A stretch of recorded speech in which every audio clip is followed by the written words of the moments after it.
এই কম্পনটা তো শিবধনুক পড়ে যাওয়ার কারণে হচ্ছে।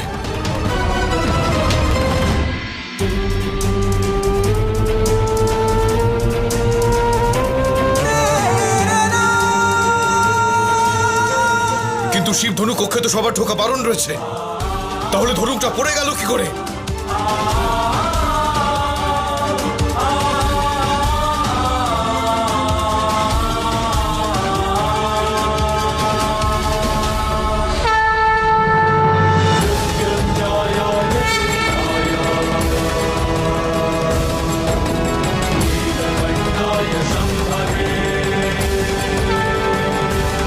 সীতামা,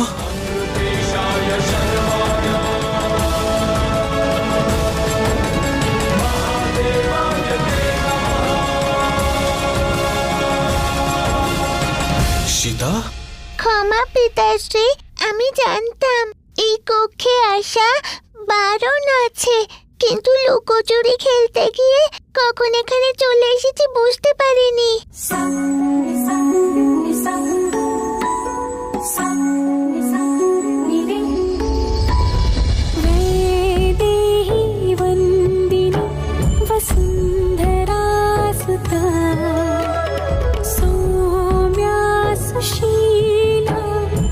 পিতাশ্রী, আপনি আমার উপর রেগে আছেন?